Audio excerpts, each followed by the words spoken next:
Let's light this candle. Good evening, and welcome to the December 18th, 2024 ZBA meeting.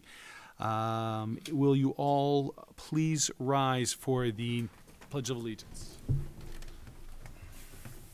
I pledge allegiance to the flag of the United States of America and to the republic for which it stands, one nation, under God, indivisible, with liberty and justice for all.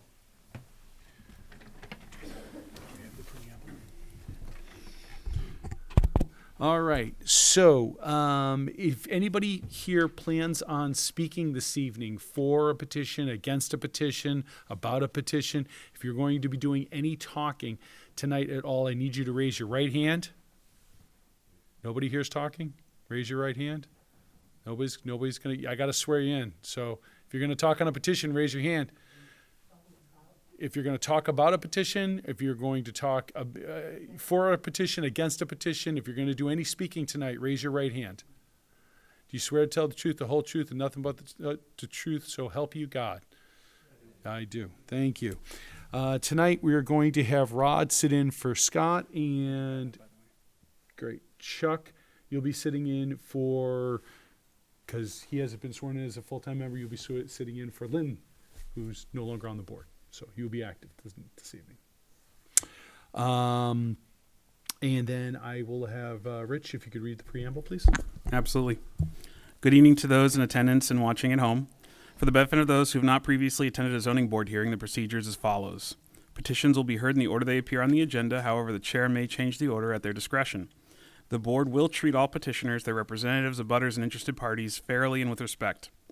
The petitioner will be asked to give an overview of the petition and read through their response to the criteria applicable to their case, allowing for the board to ask questions after each item. State law and local ordinances establish the criteria that must be met in order for the board to grant approval to a petition, and it is the petitioner's responsibility to demonstrate that they have met each criterion. Following the presentation, the chair will open the floor for public comment, either in favor or opposed to the request.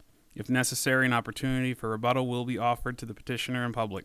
However, discussion will not be allowed to devolve into a back-and-forth arguments. All comments made shall be directed towards the chair.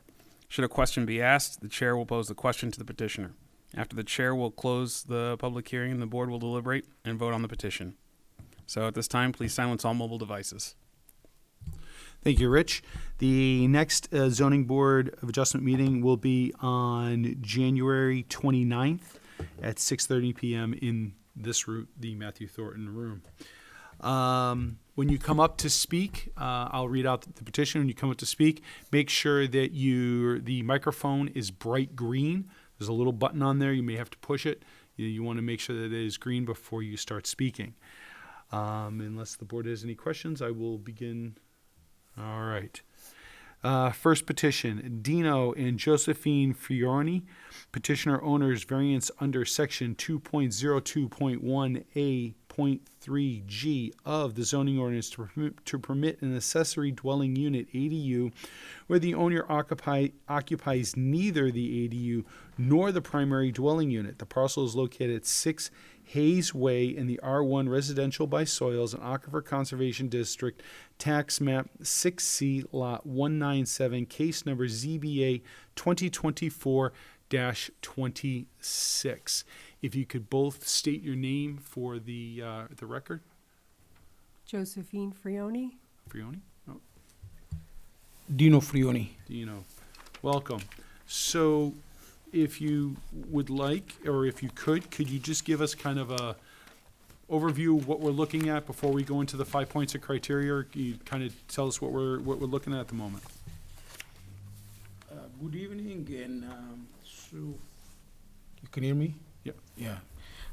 So what happened over here? We purchased this property to become our residency, and we currently live in a different town, and then we decided it's planned in the paperwork that we file. I have a child involved in school on Nashua High School. He's very involved with the sport there, he was having a very hard time to moving into this new location.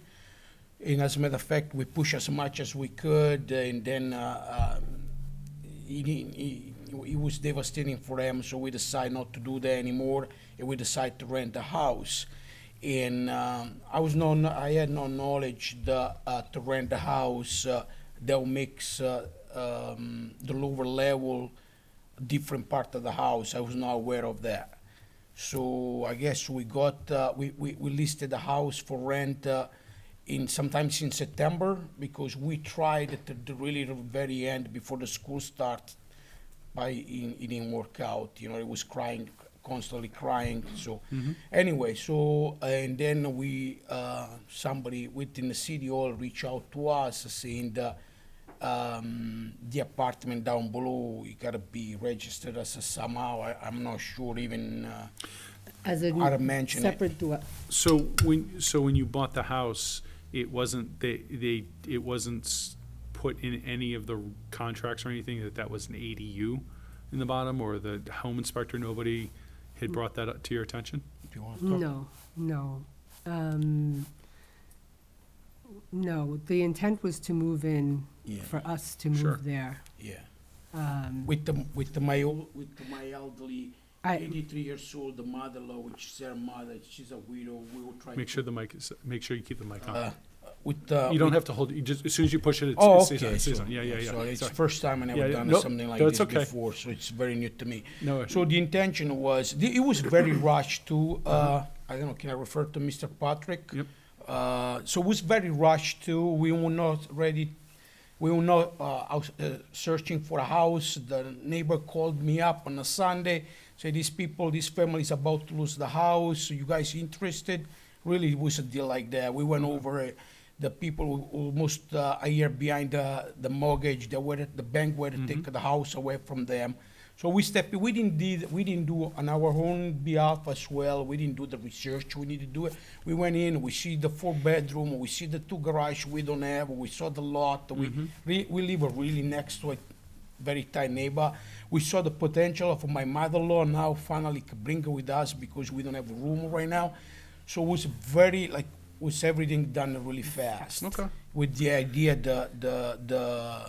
a matter of fact, we closed within a month or less, with the idea to move the whole family there, and then that's what happened. Okay.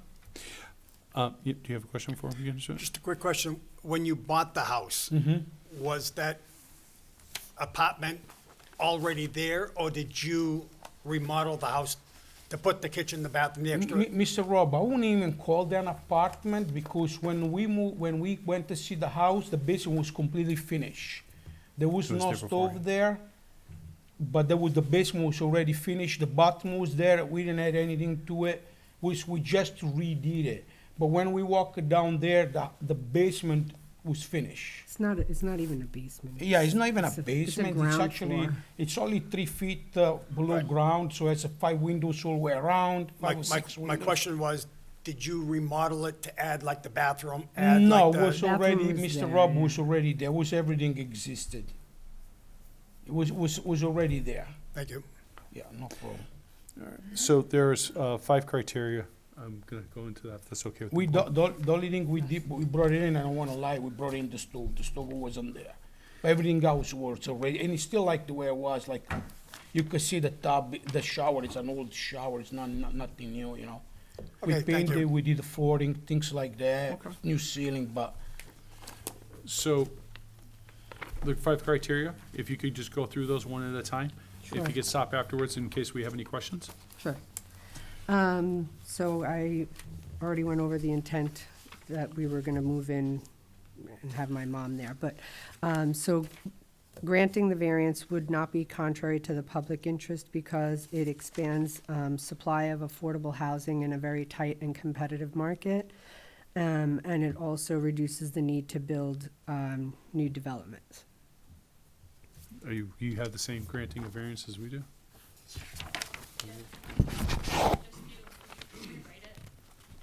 Yeah, I added,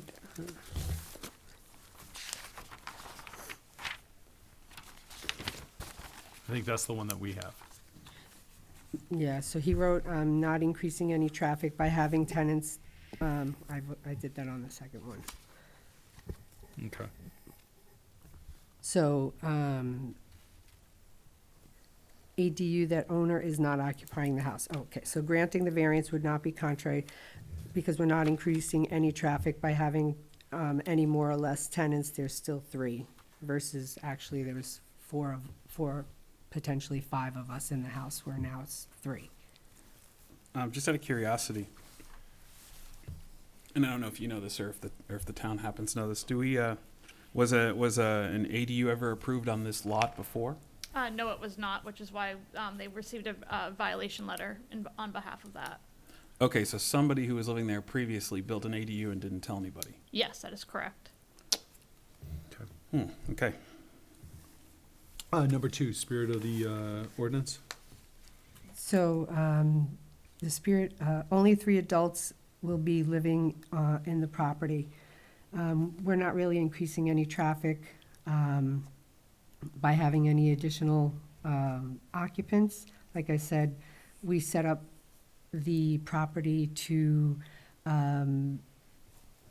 we actually leveled the property so that it would be more organized, and the parking would be, you know, everything cleaned up nicely. You know, we took pride in the landscape and really like took a lot of shrubs and trees down and cleaned up the property, leveled it out, and So to make, I just want to say one thing before I don't want to go out of track, but so we put up about $100,000 in this house just to put it up the way we want it. So it was, if I own another unit on the same street, another house, and over there we spend quite that kind of money because we know from the beginning we were never going to move to there. It was strictly for rental. So we put a lot of money on this house. The front is completely changed. There are a lot of landscaping, cut tree down because of that. And I think I gotta be honest with you. I don't know if you guys know the area. I bought the first house over there during COVID, and so I've been going over there a lot since 2000. You know what I mean? I think I did a lot of improve on both property. Both of my property, they're like spotless. You can eat on the floor. That's how proud we are for this property, you know. Going to where it says, when the question about the look of the neighbor or the distress of the neighbor, you know, you go to that property, we really spend a lot of money to make it look nice. I really mean it, you know, but anyway. Number 3, granting the variance. granting the variance would do substantial justice because we bought the house with the intention to move because I needed the space, but again, because of our 15-year-old son, we opted on not doing it. It was just more so for his well-being at this point. But it'll be substantial, and my mother, who's 85, actually, she'll need a place to stay where she can be cared for, but be independent as well. It also addresses the housing needs in the area, and occupants can divide the expenses. Number 4, granting the variance, or no, yeah, number 4. I have spent a lot to upgrade the house, interior, exterior. My intention was to keep it and make it look as good as it can for years to come. There really weren't any, like, major visual changes to the house. It's just, like power washing, New windows, windows, painting inside, flooring. painting, like I said, leveling, gravel, things like that. But, and From It's- outside, it's we a- didn't change anything. We didn't, the footprint that was there before Yeah. is there now. There was an addition on the back, but must have been put it by the previous owner. And there's no additional traffic or noise, everything's pretty much the same. And then the last part, unnecessary hardship.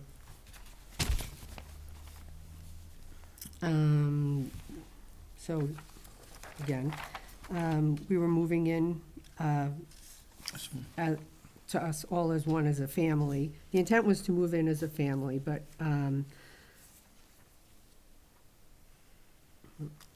again, because of my son who was heavily involved in school, we opted on not moving in at this time. But hopefully in the future, the house is nicer than where we live.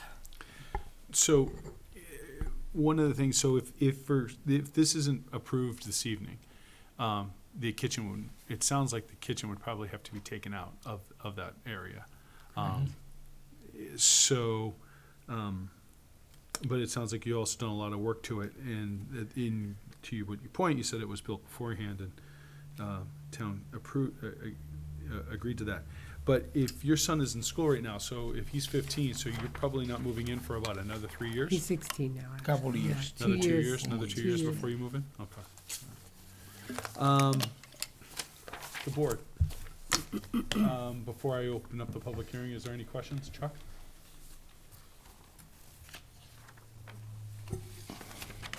I'm just mildly confused Okay. about what we're actually being asked to do. So there was an ADU that was built in this home. It was not, it did not, they didn't, the previous owners did not go through Proper channels. proper channels to have it done. They didn't go through community development. The Frionis, they bought the home.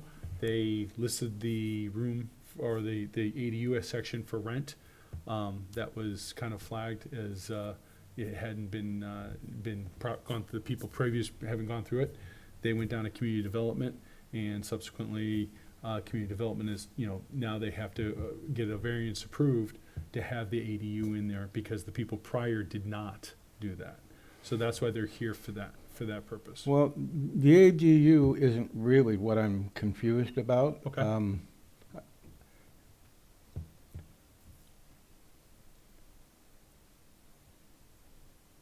New Hampshire land use regulation allows that an ADU does not have to be occupied by a family member. Is that, But our zoning code does require that the owner occupy one of the two buildings. and where the owner does not occupy either the ADU or the main residence is why we're here for the variance. Based upon what community development explained to me.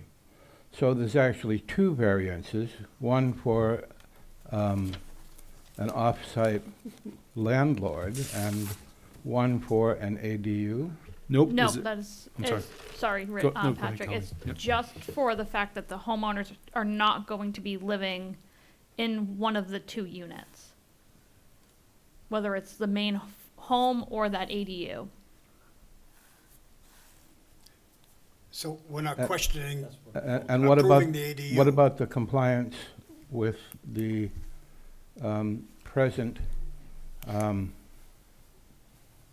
ADU that hasn't been approved? So they will, should the variance be granted, they will come to us for an administrative approval.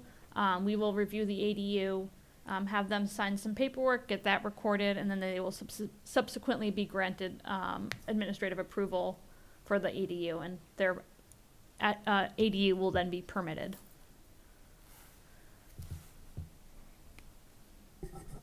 Thank you. You're welcome. Well, I'm going to open up the public hearing. Is there anybody that'd like to speak in favor of this petition? Is there anybody that'd like to speak against this petition? If there's no comment from the public, I will close actually, before I close the public hearing, is there any questions that anybody from the board has for the petitioners? in kind of a summary, we've established that you do not live there, and you will not for a set amount of years. We don't know that exact. So currently, you are renting the main portion of the home to somebody.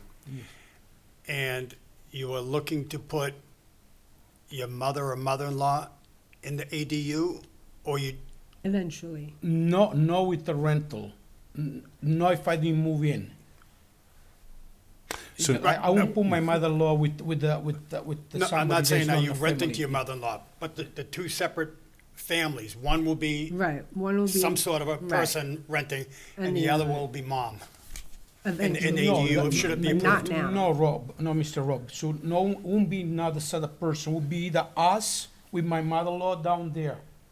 Once, Or two once separate- my son will grow, when my son will graduate, we will move in on a bigger part of the house ourselves. So, But it won't be a rental, somebody do we don't know, a tenant in my mother-in-law. Okay, That's so- not the case. I cannot leave my mother-in-law. It'll be two with a tenants. tenant.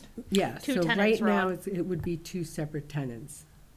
Okay. Not I'm not sure related, if I not, understand you. not thank you, that's related. the answer I was looking for. Was it, Not was it related. mom or a separate tenant? Okay, thank you. If it's two separate tenants, is it an ADU at that point, or is it an apartment? I think it becomes an apartment. Okay. Two-family and single-family. Would that be correct? A duplex, sort of? I guess the big question is, No, are, but why is it's that? Because not. we will move in as a family.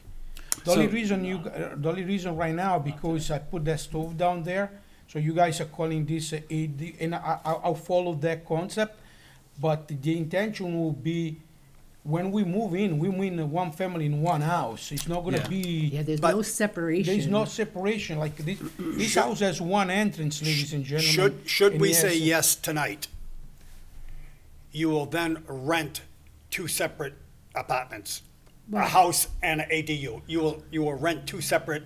As of Okay. right now, yes, Mr. Okay, Rob. that, Area. okay, that's, Okay. that's, Yes. yeah, But 'cause- it's not really a separate right. apartment. And once, your son graduates high school, then your family as a complete unit will move into both. Ideally. That is Okay. correct. Thank you. But again, there is no separation, Mr. Rod. Okay, There's no, great. it's one One- big house and you just one go house. step goes up. Well, no, step no, goes we down. understand that, but it would be, you would have you have a house upstairs, and then you have an apartment down there, is kind of what that's, I understand what you're Two saying. floors. but it Kind, is. yes, Yeah, but it's not like it's small. what I'll try to make, I don't know if it makes sense, like I said, we never deal with this before, it's the first time. It's one key, one main entrance, you're going into the house and then you either go Up or you upstairs go or down. downstairs. But So there's it's no not like, separate, there's no separate entrance, no, it is not. and it's shared utilities. Correct. Yes, correct. The definition of an accessory dwelling unit through the zoning ordinance is a second dwelling unit which is contained within an existing or proposed single-family dwelling unit that is clearly incidental and subordinate in extent, use, and purpose to the principal dwelling. So basically, the downstairs couldn't exist without the upstairs. Yes. Gotcha.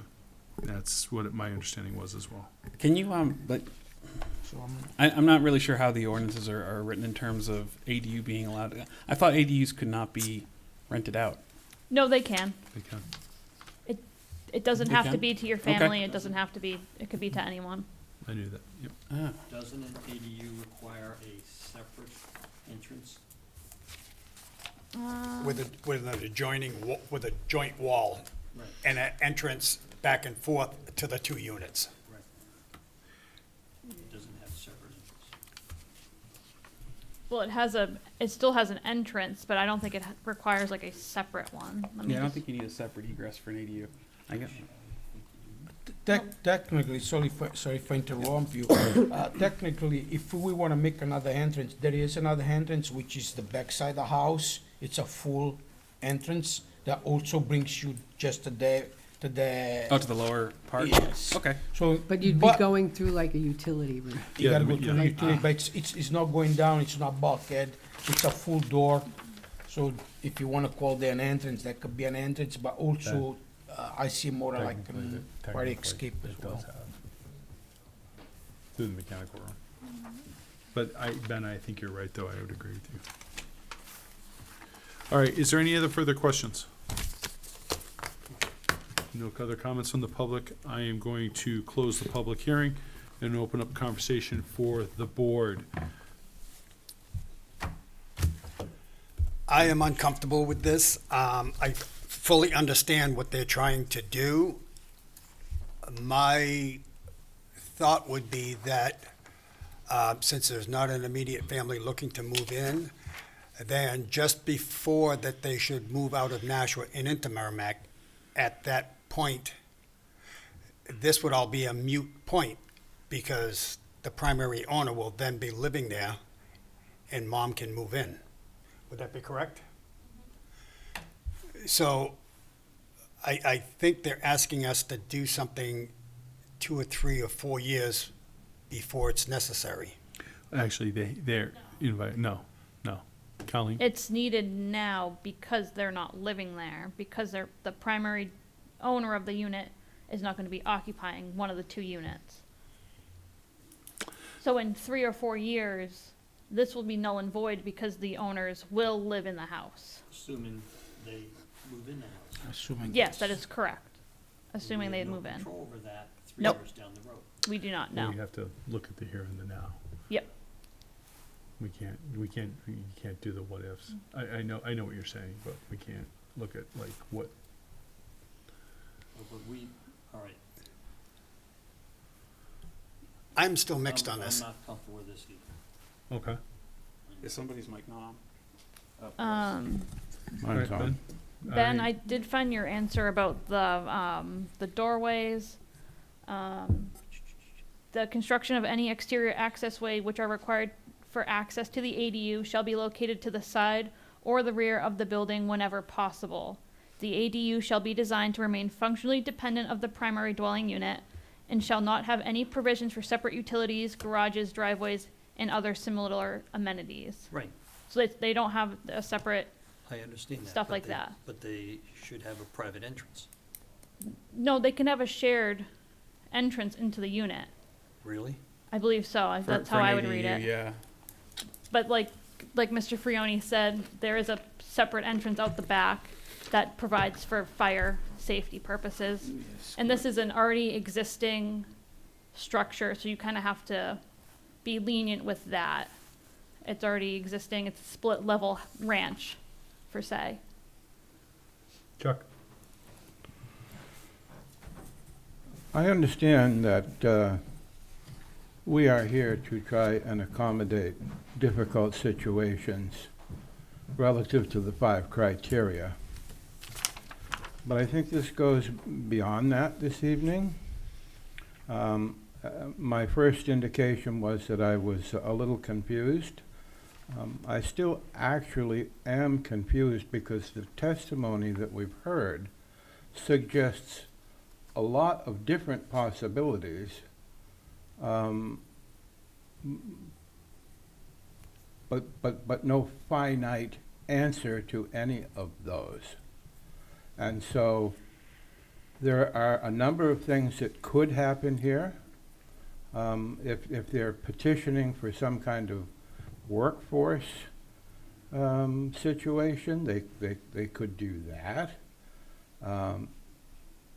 But they suggested we need housing, and that they are now supplying housing as a result of some generalized need, as opposed to a processorial petition that we can legally deal with.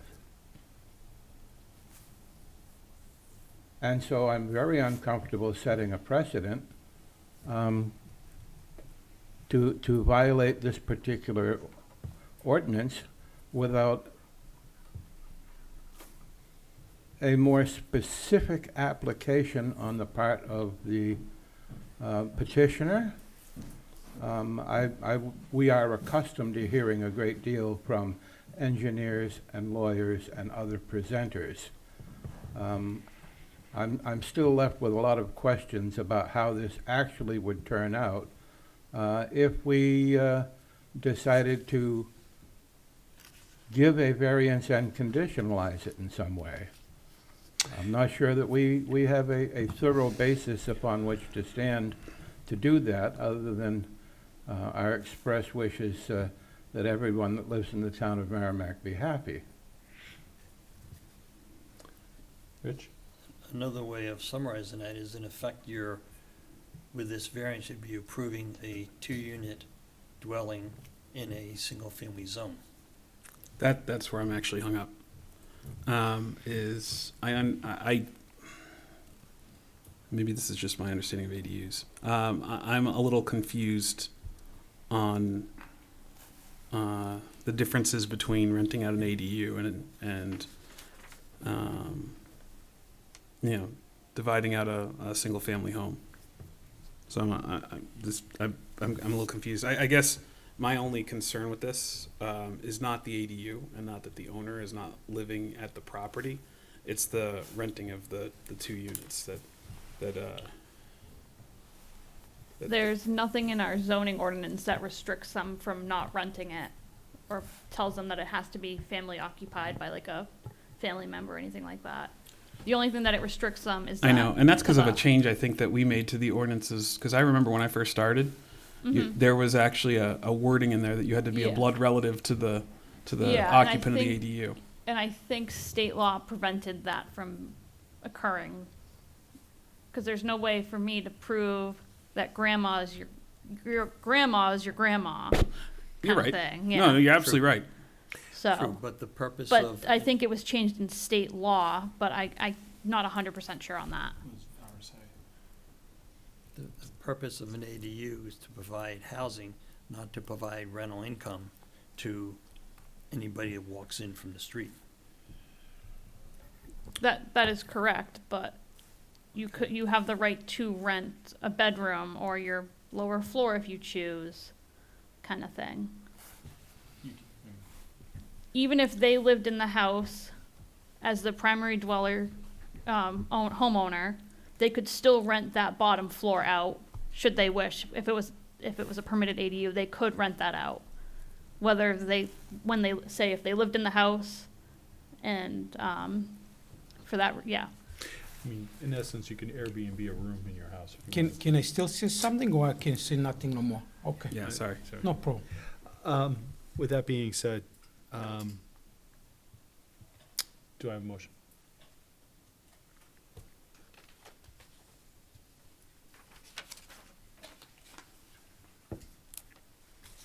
As soon as I can find it. Okay.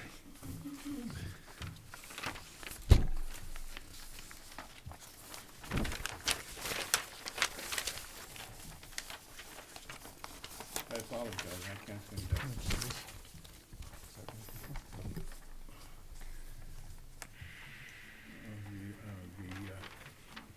The recommendation. What you mean?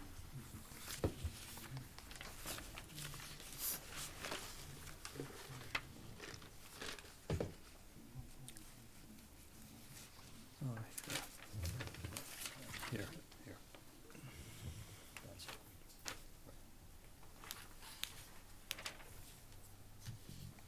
Yeah, thank you.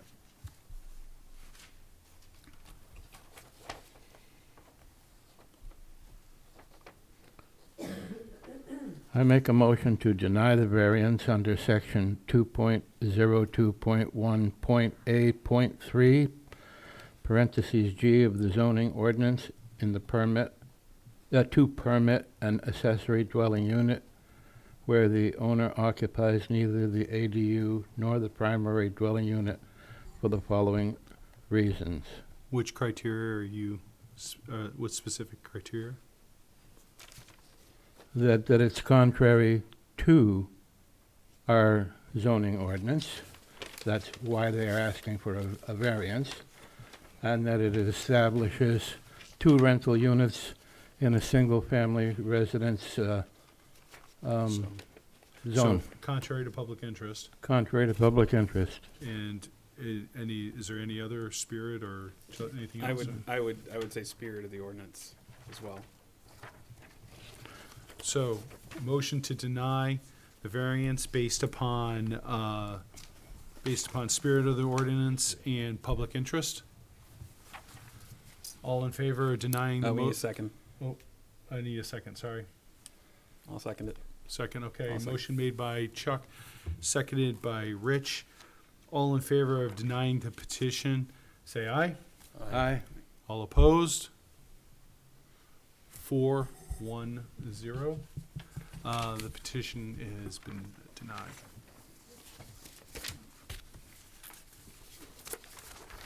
Can you read them the rights to appeal? Sorry, you have 30, I'm sorry, I apologize. You have 30 days, to file an appeal with community development based upon, the ruling. What was the vote, 401 or 401? And I can help you The guys decision, with sorry. that if you Yeah. choose to do that. I would, yes, and I apologize. Community development, if you go down and you sit down and you speak with them, they can help you with the appeal, better understand what your next steps are and what you can do as far as your next course of action. And Mr. Chuck, I'm sorry that we are not engineers or, maybe we don't explain ourselves as quite as, in detail as they would. That's no one family level street. If you guys look it up, let's move the one out with in-law apartment in there, so there's nothing. Thank you. Thank you very much. Thank you. Good evening.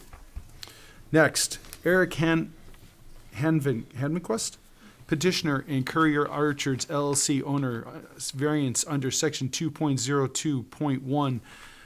Point C, point 2C of the zoning ordinance to permit a detached ADU with 1,200 square feet of living space, whereas only 1,000 square feet is permitted. The parcel is located at 9 Peasley Road in the R2 Residential by Soils District and the Wellhead Protection Area Tax Map 3B, Lot 255-1, case number ZBA 2024-27.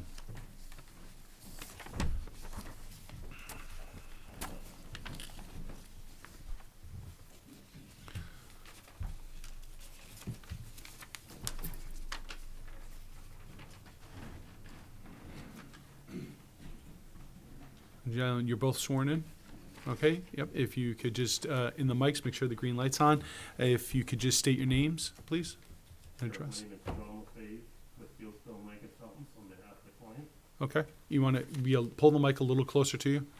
Sorry. Yep. My name is Eric Hamquist. Is a green light on? Yeah, both of them. There you are. My name Oh. is Eric Hamquist. Okay. Sorry, can you state your name again, please? Yes, I'm sorry about that. They look like they're on, but Yeah. it then they gets get really the same. brighter. Yeah. John LaFave with Fieldstone Lake Consultants. Excellent. Do you want to, can you give us a kind of an overview real quickly what we're looking at before we get into the 5 points, please? Absolutely. So what we have is a large piece of property known as Courier Orchards, and it's a family property that they have orchards where you can go and pick apples and what have you. Right now, the existing house is only so large. They had initially thought that they could subdivide the property, a small lot in the front, to be able to accommodate one of the children. And in doing that, it would segregate the orchard, and that's not something they want to do. There's not enough area there. They'd be giving away a good portion of the orchard. They kind of want to just keep it together. The goal here is to have additional housing for their family. Eric, who's with me, sitting to my left, is hopeful to build a home for him and his children through the ADU process. I know a lot of times we look at the ADU being, a smaller unit compared to the building.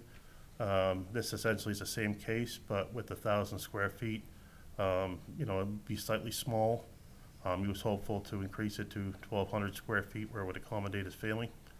The special circumstances, being the orchard, being the family that lives there and works the orchard, allowing them to be able to reside at the orchard instead of having to travel there. All right, if you could read the 5 criteria, please.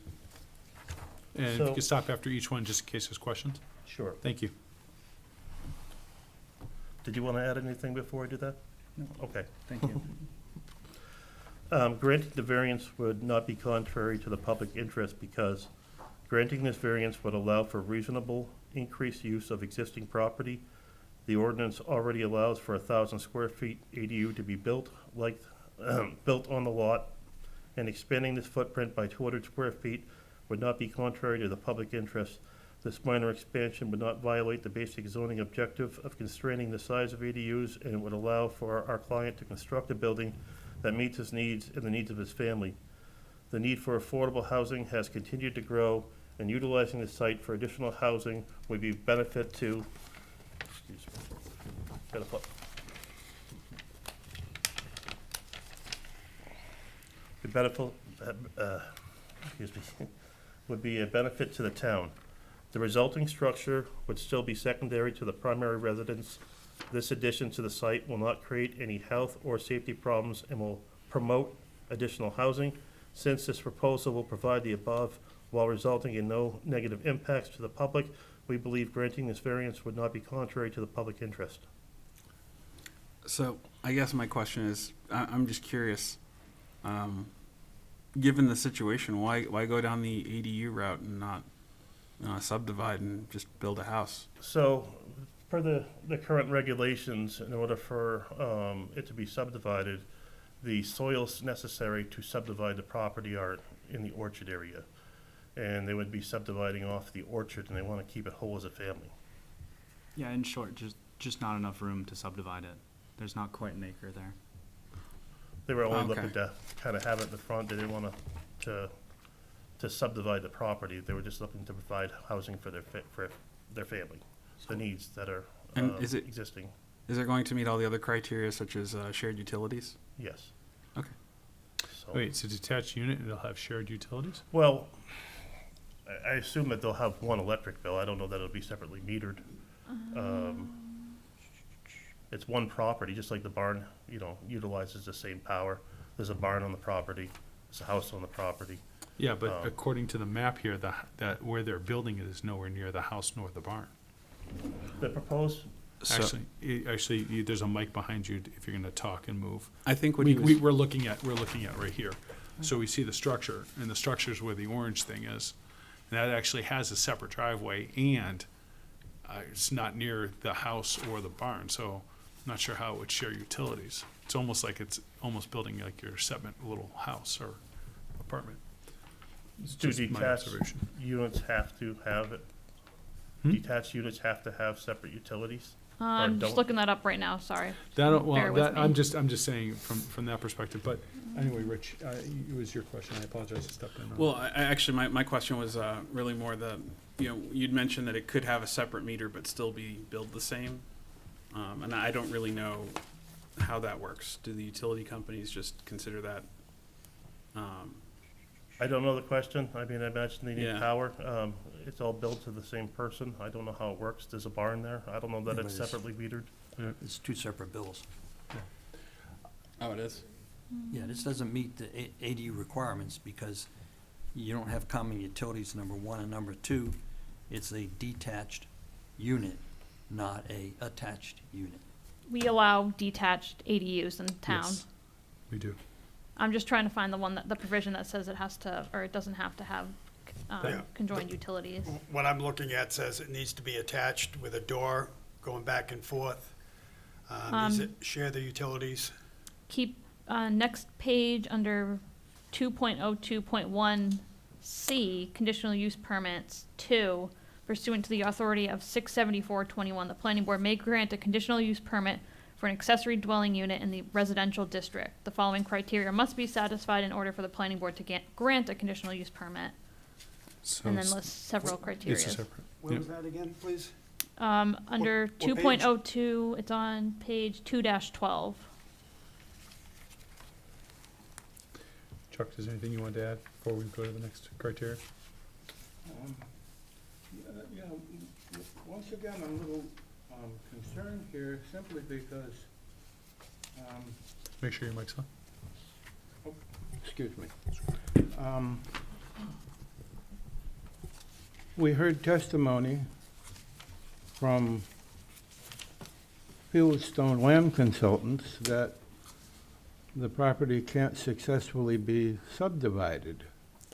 Correct. Um, They don't want to subdivide it based upon, it would chop up the orchards, like it would have the orchards by the sound of it.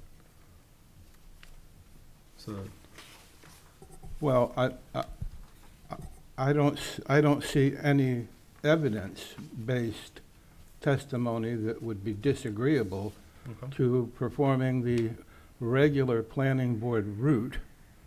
And in their written responses,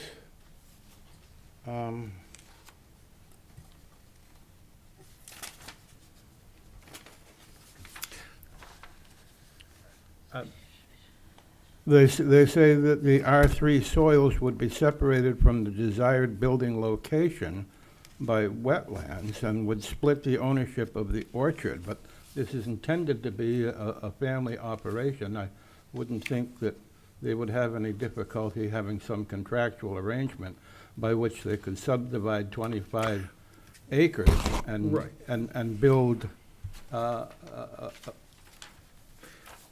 facility that they wanted, as opposed to trying to avoid all of that by claiming it's an ADU and capriciously suggesting that a 200 square foot expansion of the requirements has no effect on anybody, and it's arbitrary at the very best. Okay. I'm gonna have you go on to spirit of the ordinance. We are gonna circle back to that. But I'm gonna have him just, let's get through the criteria for, but I do understand where you're going with that. If you could go on to number 2, spirit of the variance, please. Thank you. The spirit of the ordinance is observed because this project is an allowed use in this district. This site is already developed, and the large acreage lot has ample room for additional dwelling unit. There is adequate space for all of the improvements associated with the ADU. The purpose of restricting the site, the size of the ADU, is to ensure they do not become a primary structure. A modest increase of 200 square feet would keep the proposed ADU secondary to the main residence while allowing for enough space for our client and his family. Since this proposal will provide the above and will result in no negative impacts to the public, we believe granting the variance would observe the spirit of the ordinance.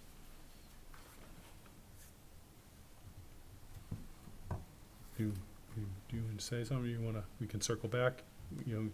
Certainly. Well, once again, it's a reaffirmation that the spirit of the ordinance is violated by trying to circumvent the regular process when that was readily available to them, and this is an alternative path to get some semblance of what they want. Okay. And you just know that next year there'll be a variance to add another 200 square feet to the ADU because it wasn't big enough. So that's a discussion item? And that's, and I, again, I would, can we move that, we'll move that to the discussion piece, but I do see where you're going with that. Could you go move on to granting the variance, please? Sure. Granting the variance would do substantial justice because granting this variance would allow for the productive use of a large existing 25-acre lot and provide additional needed housing. Granting this variance would do substantial justice because it would provide reasonable growth in the community. Allowing for an increase of 2,000 square feet in ADU size will not be noticeable from budding lots, but will certainly be noticeable to our client who plans on raising his family in the ADU. A denial of this variance request would be an injustice to our client, as there would be no apparent gain to the general public by denying this application. I'm gonna move to granting the variance. The next question? The next criteria, please? Yep. Granting the variance would not diminish the values of surrounding properties because the existing site is in good condition and contains a single-family house and several accessory buildings associated with Courier Orchards. The ADU proposed is permitted in the residential zone and is consistent with the surroundings. The proposed additional ADU size will not detract from the existing agricultural appearance and the use of the property. It has been our experience that new construction and development will increase the value of surrounding properties. As a result, we would expect this project to have positive impacts on surrounding property values. And then unnecessary hardship, please? Unnecessary hardship. Owing to special conditions of the property that distinguish it from other properties in the area, the subject parcel 35-255-1 is 25 acres in area and is located in the residential district. This property is unique because of its size and because it's home to Courier Orchards. This property has been a farm in some capacity or another since the mid-1800s. Many local families enjoy the outdoor experience by harvesting apples from the orchard in the rear of the lot each fall. Keeping the orchard intact and under single ownership is the goal of our client. We believe the general public purpose of the ordinance provision is to keep the accessory dwelling unit secondary to the existing primary structure. The small addition of 200 square feet to the ADU will not violate this purpose. Allowing for a slightly larger ADU would provide the additional needed housing without the additional expenses needed to comply with the formal subdivision requirements. Based on the above, we do not believe that a fair and substantial relationship exists between the general public purpose of the ordinance provision and the specific application of that provision to this property. And then the proposed use is reasonable? The Please. proposed use is reasonable one because we believe that the proposed 1,200 square foot ADU is reasonable because 1,000 square foot ADU is allowed and the additional 200 square feet will not significantly alter the appearance or function of the ADU. The ADU will be secondary to the single-family structure on site. A single-family home could be added with a subdivision. A 1,200 square foot ADU is much less intense development of the property and allows for the existing orchard to remain under single ownership. And then, because this is, and normally I would stop with B, but I'd like to have you read in A as well, which is owing to the following special conditions of the property. The first avenue we explored for development of this lot was a two-lot subdivision of this property. Since this lot is serviced by an on-site septic system, the soils on site dictate the minimum area and frontage requirements. The area near the frontage of lot R2 is moderate soils, which requires 200 feet of frontage and 80,000 square feet of area.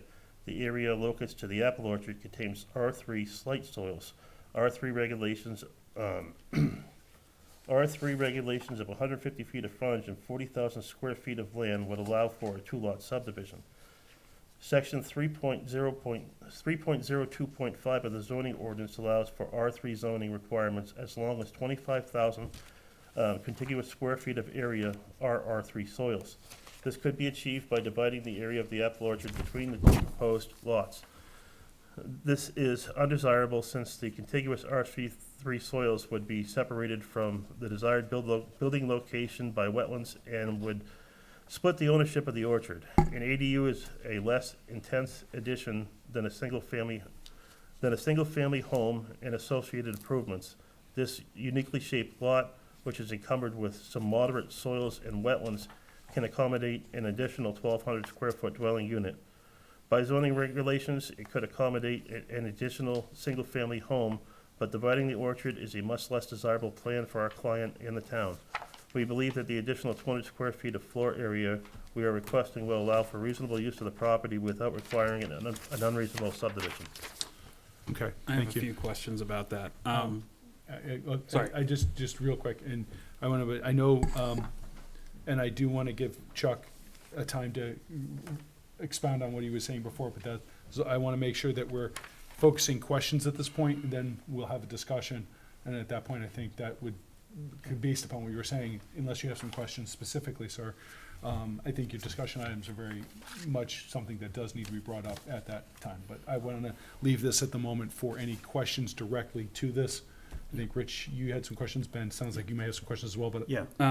I had two questions regarding the ADU. One, is the primary property serviced by water, by town water or well? Town water. Okay, all right. And the second one was, is this going to share a septic system or is it going to have a separate septic system? It would likely share the septic system. At the time of building permit application, if the septic system is not large enough, they would have to submit a plan for the increased load. So would the plan would then be to put in a larger septic or If a second necessary. septic? No, a larger septic if necessary. Okay. All right, thank you. Okay, so you got 1,200 square feet. How many bedrooms are gonna be in this ADU? I'm pretty sure the ordinance allows for 2, Yes. so 2. So you're building only 2 bedrooms in this unit? Correct. Okay. That's what, because it's not in your material, your submission, that's why I asked. That's accurate, yeah. We don't have a exact plan yet. Okay. Any other questions? Okay. Yes. One please. more. Yes. What's the square footage of the primary residence? I could give you a rough. Actually, are we able to pull up the tax card? Well, let me just look. Yeah, just bear with me for a second. I can pull up the tax card. Three different squares. Pardon? Just speaking. She's gonna pull it up right now for her.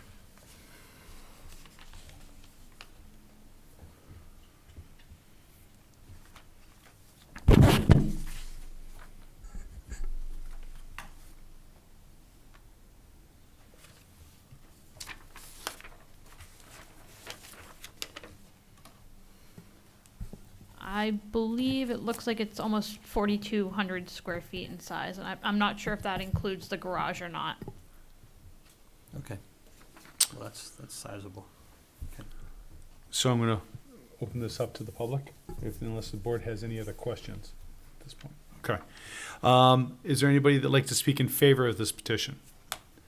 Is there anybody that'd like to speak against this petition?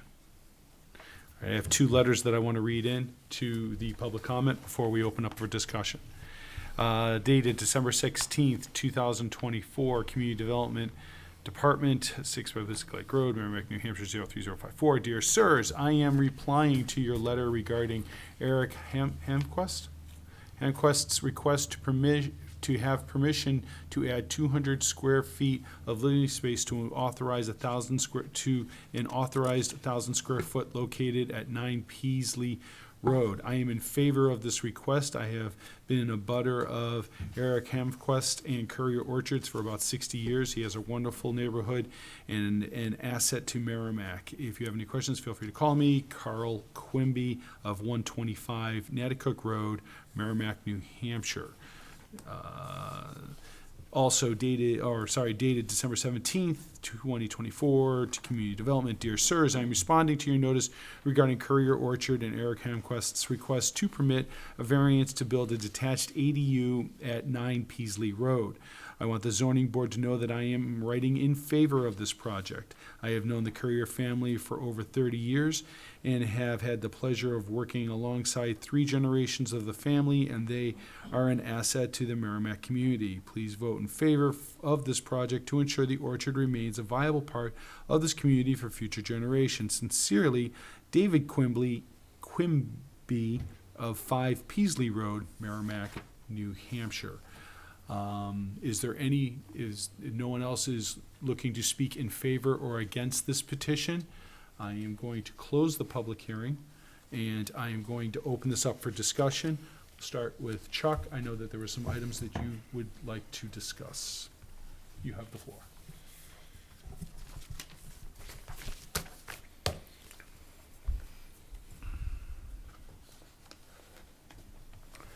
While it may be favorable to abutters who have lived with this family for a good many years, and it has seemingly no effect upon them, it certainly has some effect upon us. If this is the new way of avoiding a planning process, When you say us, you mean the town of Merrimack? For yes, clarification? Okay. and coming to the zoning board of adjustment to circumvent what appears to be more expensive or more onerous or more inconvenient avenues. Okay. I'm concerned that we're asked to give a variance when in fact this is not a complete proposal and presentation upon which we could cross the Ts and dot the Is. What would, out of curiosity, what would be considered a complete proposal, if I may ask? Well, at the very least, we should know what's actually being expected in terms of the plan for the ADU and all of the utilities and land development and so forth that's going to take place in order to construct that. Mm-hmm. And all we have is 1,200 feet 1,200 square feet. But doesn't it still have to go before the planning board? Conditional use permit, Yes, that's Yes. correct. right. Yes. You would still have to So go to. it would still go before the planning board. Well, I don't see that we shouldn't be privy to all of that information in regards to our adjudicating our responsibilities as thoroughly as we can. Understand? Understand. Ben? Or, sorry, Ben? Oh, sorry. I'm gonna work the way this way, so, No, my questions have been answered, okay. because I was concerned about the size and fit. Right. And, the number of bedrooms. Rich? So my only thought is I do agree with you, Chuck.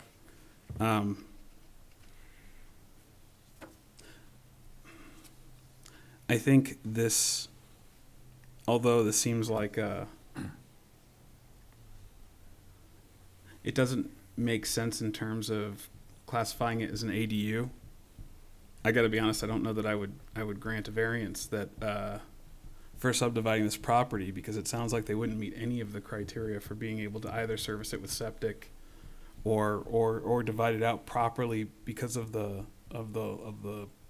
soil type. So I'm wondering if, I guess my only thought is this may be the best avenue to do something like this. I mean, how would you feel if this were variance for subdividing the properties, knowing that? Well, what I'd like to see is I'd like to see a stamped engineering plan so that we know that the evidence is secure and not simply asserted. Chuck, the plan is stamped by a wetland scientist as well as a land surveyor. For the subdivision?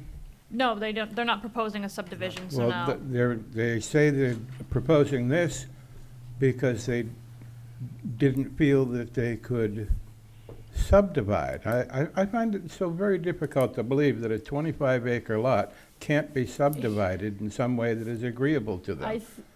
But Yeah, that's I that's just, I have agreeable. trouble consuming that as a foundation upon which I can only act because it's so configured this way. Mm-hmm.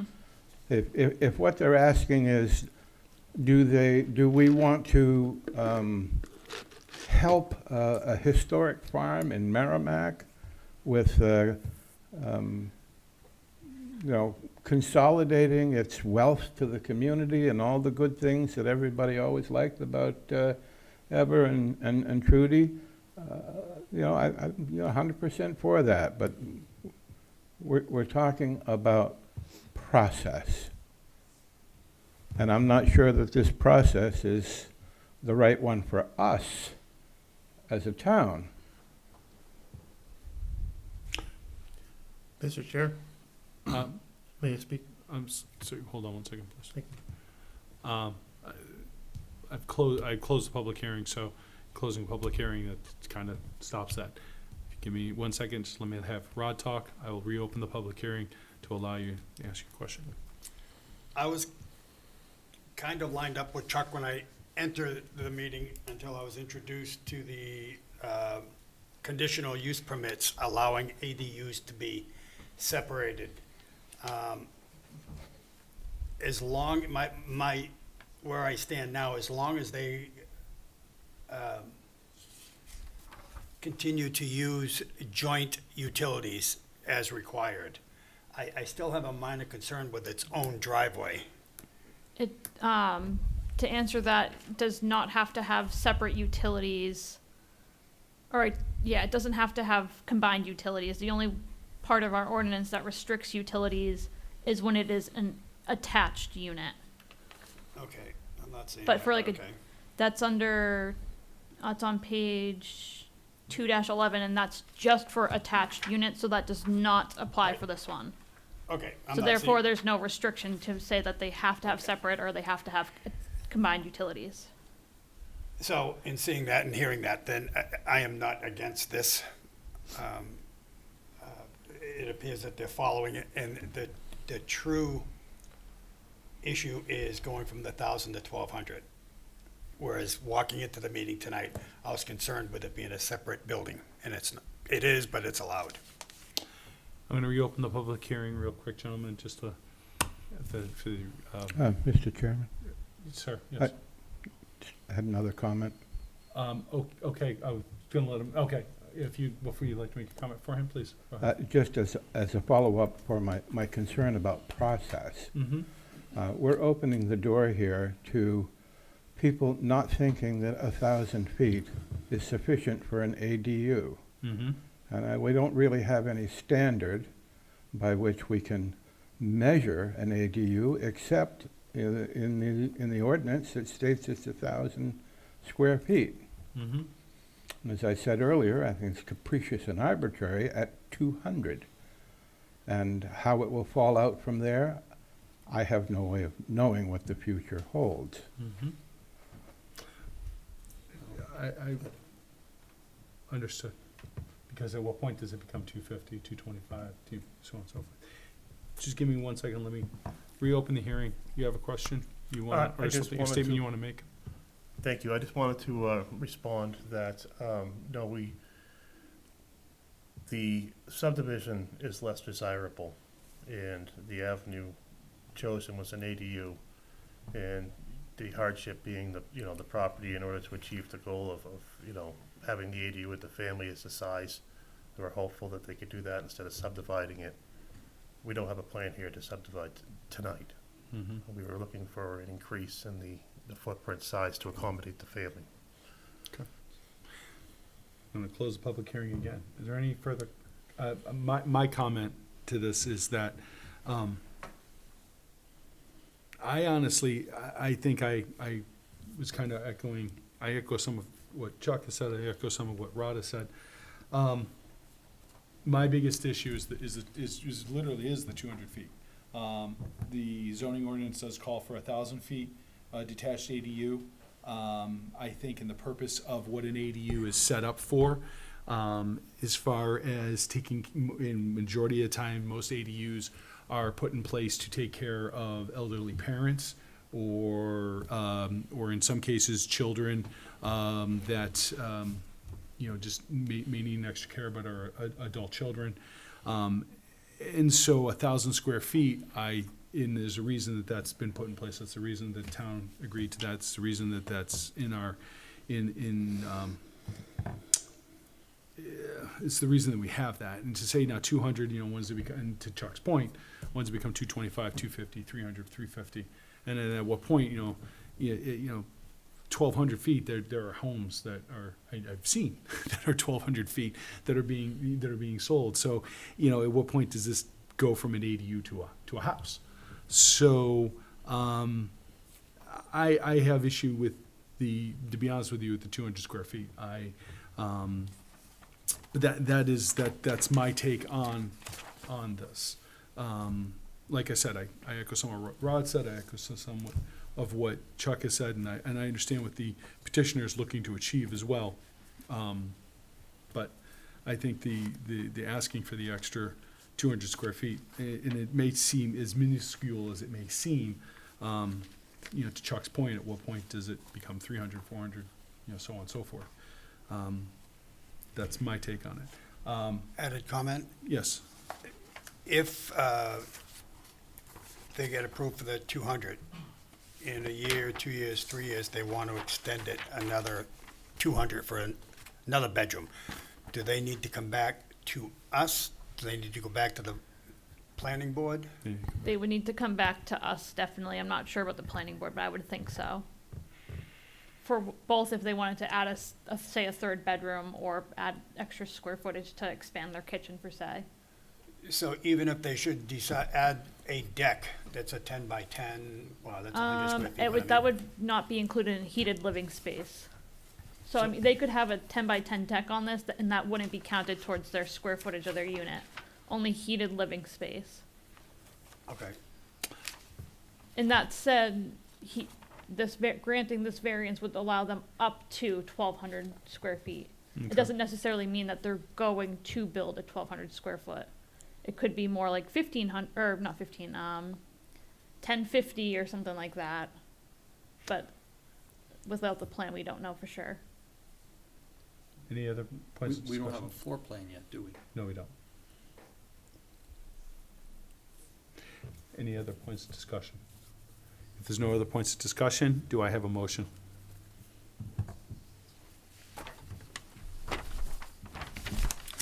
I'll make a motion. I make a motion that the board finds the petitioner's responses to the statutory criteria are sufficient. Proved each criterion is met and board adopts the petitioner's responses, the board's findings of fact, and further to grant the variance under section 2.02.1.c.2c of the zoning ordinance to permit a detached ADU with 1,200 square feet of living space where only 1,000 square feet is permitted, subject to the following conditions, and that's that the petitioner shall obtain a conditional use permit from the planning board for the proposed attached ADU, or detached ADU. I second it. Motion to approve made by Rich, seconded by Rod. All in favor of approval, say aye. All opposed? 3, 2. The motion carries. Thank you all. Thank you. Thank you.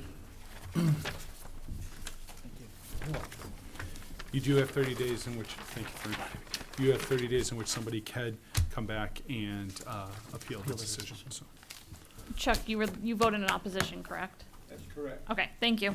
Would you like me to stay here for the Nope, next application? you're all set. I got the next Oh, one. you're at the next one. Yeah, you can stay right there. Thank you. Next is Lisa and John J. Sweeney, petitioner owners variance under section 3.02 of the zoning ordinance to permit the subdivision of a property into 2 lots, with one lot having 150 feet of frontage and one having 227.10 feet, whereas 250 feet of frontage is required. The parcel is located at 54 Parkhurst Road in the R1 Residential by Map and Aquifer Conservation Districts, Tax Map 7A Lot 4, case number ZBA 2024-2028.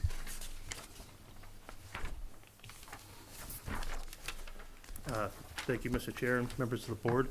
Once again, my name is John LaFave with Fieldstone Land Consultants. I'm here tonight on behalf of our clients, the Sweeneys, owners of the property. Okay. What we have is a unique piece of property. The property is bisected by the town line with Bedford, New Hampshire. Is it really? We wanted to do a calculation. You would see that 88% of this lot actually lies in Bedford. Our goal was to subdivide the properties. The Sweeneys have a large piece of property. They'd like to make use of it as others have in the neighborhood. We looked at subdividing the property. When we came to the planning board, it was brought to our attention that the route that we wanted to take to subdivide the property would require a variance. We have parcels to the east of us, and I could show you that in 1 minute, but it would be, on our plan, it looks like it's north. If you're gonna walk up there, no, that's okay. There's a mic right behind you. Yeah, go grab it. Yep.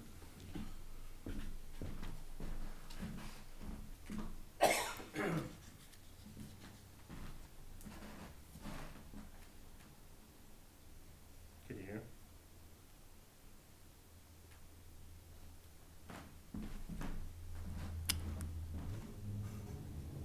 Hold on, she's coming out. She's gonna come out.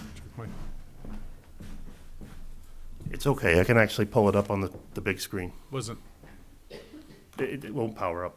the mic wasn't powering up? Is it dead? She'll swap out the battery for you. Those batteries are always need replaced. If you want to put it up on the big screen. put it Yeah, up on the big I screen. think that'd be a lot easier. All right, monitors on.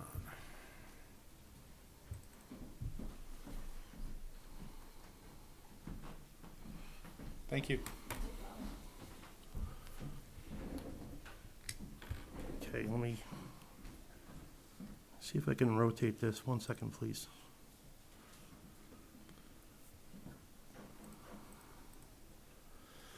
So it was our thought that we could subdivide this in the same fashion that was done with the lots to the east of us.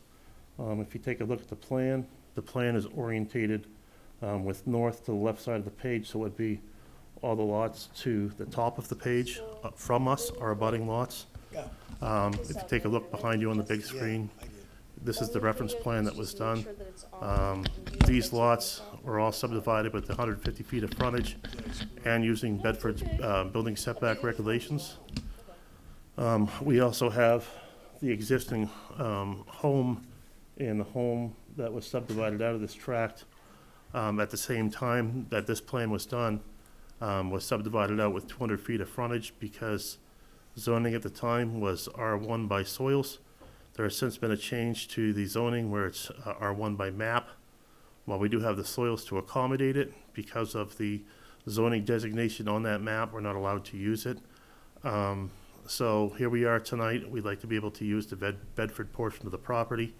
And in order to do so, we would need to get a variance to create a very small parcel that we can use for access to the Bedford land.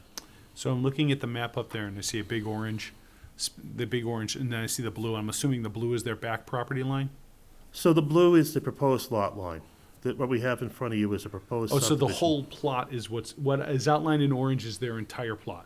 That's correct. Okay, so and I see a road to the far right, is, correct? Do we have new battery? That's Parkhurst? Yeah, there's new battery in there, yeah.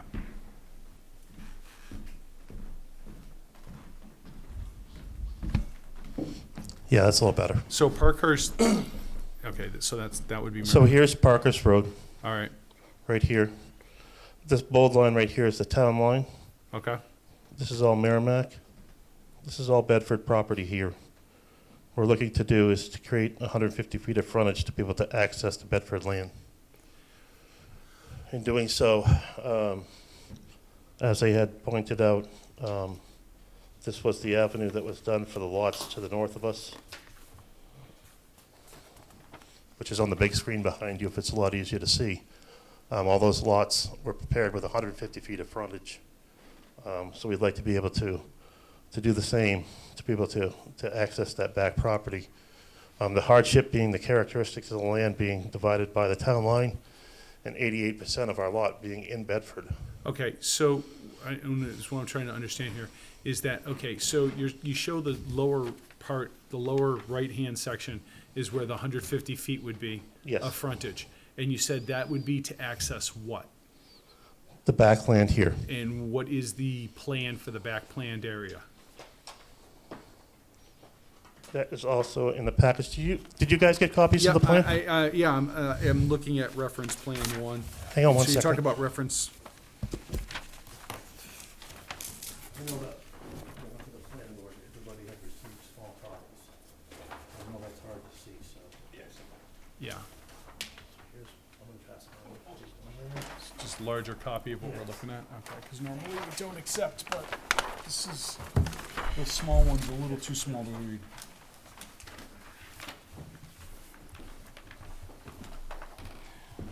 So they want to put in a road, A driveway. a driveway to access this back area Yes, in which they're going to build. yes. It would be a subdivision. How many homes? Just the existing home here Yep, and the proposed home in the rear. so just one proposed home back there. One proposed home, With a very long driveway. 700 feet. And the home will be in Bedford. That's, okay. As you can see, this is a unique situation where the town line bisects these properties. If you take a look at the plan behind you, you'll see that's the same avenue. They had built all the homes in Bedford, and all the lots were accessed from Parkhurst Road. Okay. That's the 41.-6-5-15. So Yes, it's actually, if you look at the big screen, it's the 3 lots that directly abut us, which are right here. 1, 2, 3. Ah, I see. Okay. Okay, yeah, could you go into the 5 points, please? We'll get into questions as you come across them. 1 second, please. I think they have one. So whack.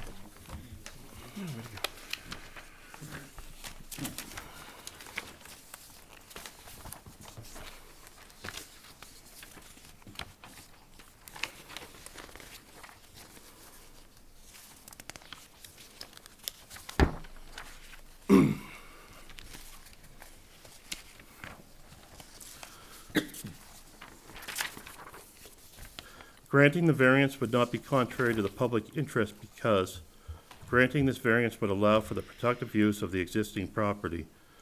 The zoning for the property is residential 1, which has a minimum area of 100,000 square feet, 2.3 acres, and frontage requirement of 250 feet. Proposed lot 7A-4 will have 0.509 acres, and what we're talking about is because the property is bisected by the town line, even though it's gonna be considered one contiguous property, it needs to have 2 tax map lot numbers just for the taxing. Just where the driveway starts, it's gonna be a small piece of land created in Bedford that's gonna be used, just for taxation purposes. It's Bedford, Merrimack property, it's gonna be taxed by Merrimack. And then the whole remainder where the house is gonna be built and everything would be taxed by Bedford. So we're talking about, you see 4 lots on the plan. When you see 0.5 acres and you see I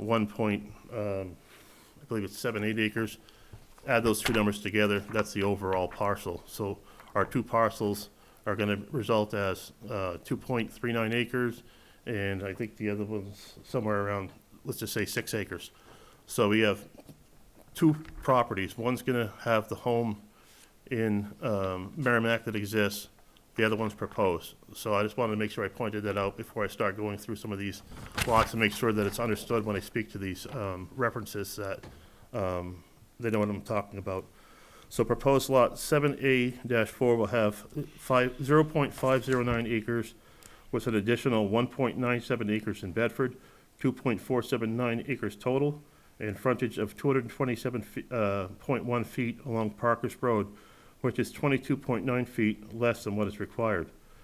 This proposal would meet the town of Merrimack zoning requirements for area. This is similar to the abutting lot to the east, which has 200 feet of frontage along Parkhurst Road, which is also shown on another one of the reference plans I had sent to you.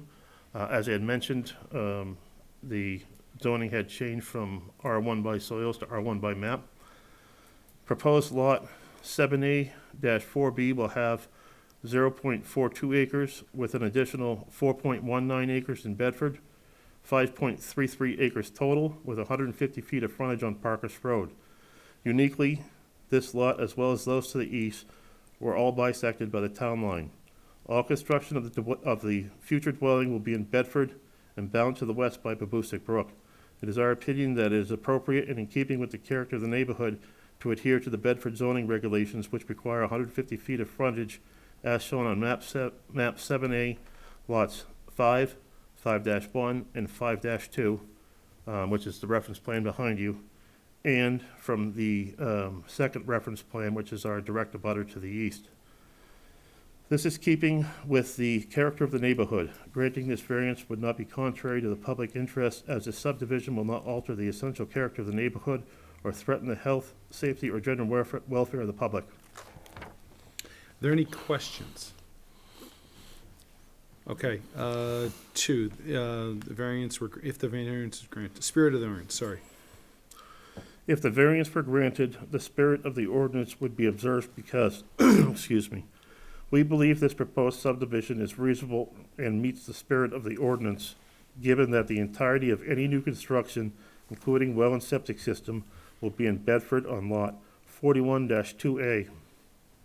Lot 7A-4B, the Merrimack portion, is used only to access the Bedford portion, and therefore must adhere to the Bedford zoning regulations. Proposed lot 7A-4A,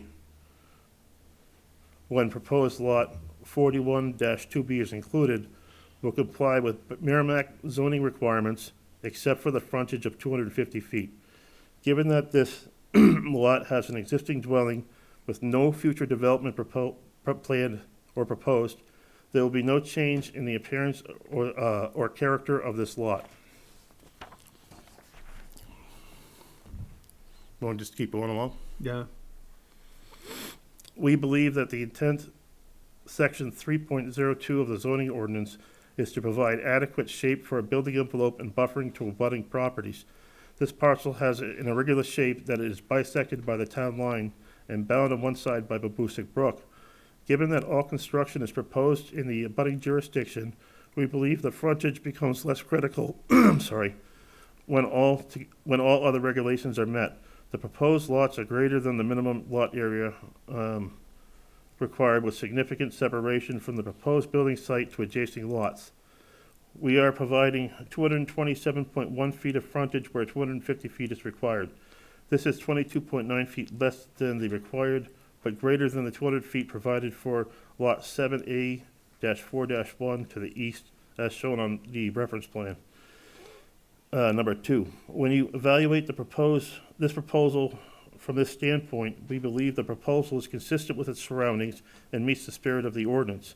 This proposal will not alter the essential character of the neighborhood or threaten the health, safety, or general welfare of the public. For all these reasons, we believe that granting the variance would observe the spirit of the ordinance. Number 3. Yeah, I'm sorry, I just got a dry mouth here. No, that's okay. That's okay. Actually, you know what? You grab I have water. I can get sure? through it. Okay. Granting the variance would do substantial justice because granting this variance would allow for the Sweeneys to create a new building lot while maintaining the character of the existing dwelling and its surroundings. Granting this variance would do substantial justice because it would allow for the productive and reasonable use of the property, as described above, while providing responsible growth in the community. We believe that a denial of this variance request would be an injustice for the Sweeneys, as there would be no apparent gain to the general public by denying this application. Number 4. Granting the variance would not diminish the value of the surrounding properties because this proposal consists of subdividing a 7+ acre residential parcel into 2 residential lots. Proposed lot 7A-4A with the existing residence will have no visible change and will have no effect on the character or value of the surrounding properties. Proposed lot 7A-4B will only be used as access to proposed lot 41-2A and will have 150 feet of frontage on Parkers Road, which is consistent with the surrounding properties to the east as shown on reference plan number 2. The use of the proposed lot is consistent with the zoning and surroundings and will have no negative impacts on the surrounding properties. This proposal is consistent with neighboring properties, and for the reasons stated above, we do not believe that this proposal would have any negative impacts on the surrounding properties. Our experience has typically been that new residential development, similar to what is proposed, will typically have a positive impact on surrounding properties. Unnecessary hardship. For the purposes of this jump down, I was reading the header. The subject property, as with the neighboring properties shown in the attached reference plans, have the unique feature of being bisected by the town line between Merrimack and Bedford. Granting this variance would allow for the protective use of the existing property. The zoning for the property is Residential 1, which has a lot size requirement of 100,000 square feet with 250 feet of frontage for lots not serviced by municipal waste treatment systems. As previously stated, the newly created lot 7A-4B will have 150 feet of frontage along Parkers Road, which satisfies the minimum frontage requirement for the town of Bedford, in which all construction is proposed. This lot is also bound on the west by Babusick Brook. The proposed lot 7A will have 227 feet of frontage, which is 22.9 feet less than the required 250 feet and greater than the 250 feet of frontage for the abutting lot to the east, lot 7A-4-1, as shown on reference plan number 1, which we included in your application.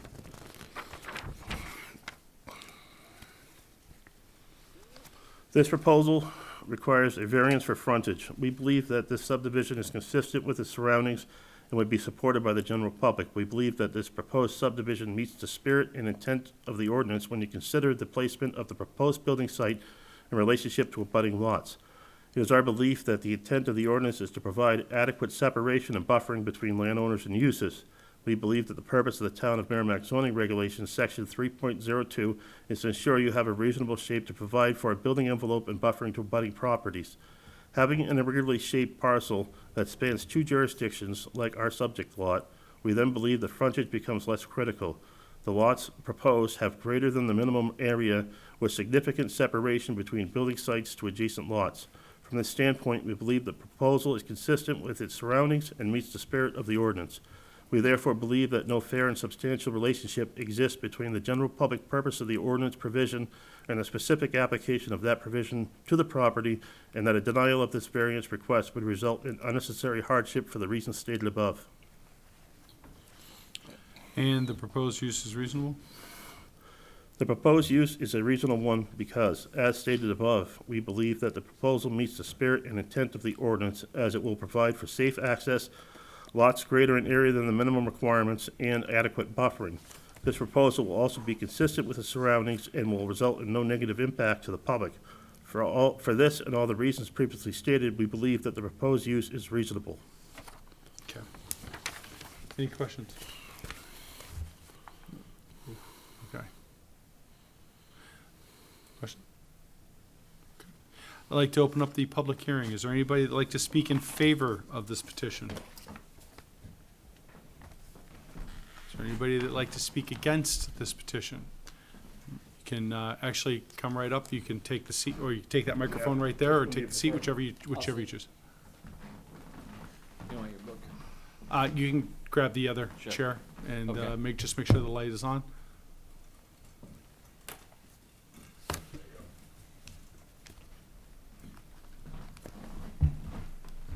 Actually, we can't take anything. I know we took this from him because it was a larger image of what was already up there. But we normally can't take anything. Patrick, we can take it We from can now? abutters, Oh, just good. not from applicants. Ah, It's only okay. restricted in, Misunderstood. All right. Well, then, by all means, please. That's new. Thank you. it's only restricted in the rules of procedure to the petitioner. Okay. All right.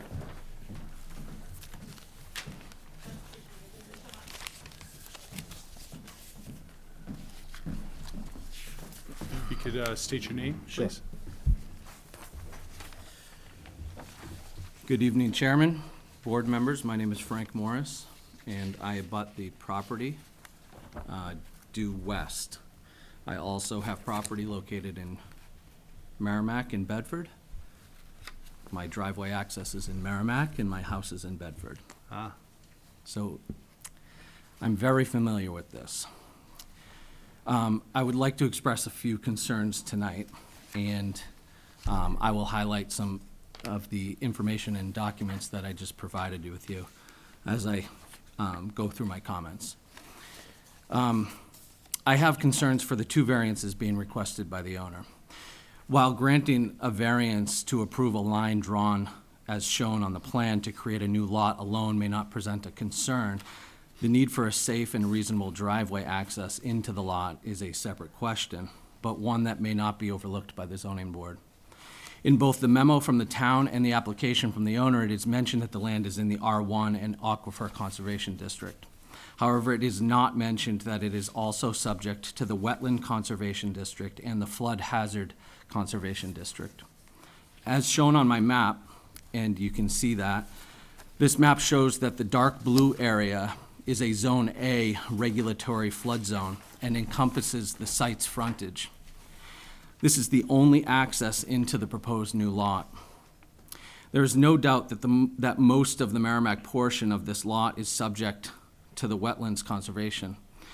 The zoning board must remain mindful that the purpose of the wetlands conservation is to prevent land development in areas where the water table is high and to prevent structures from being built on or adjacent to wetlands.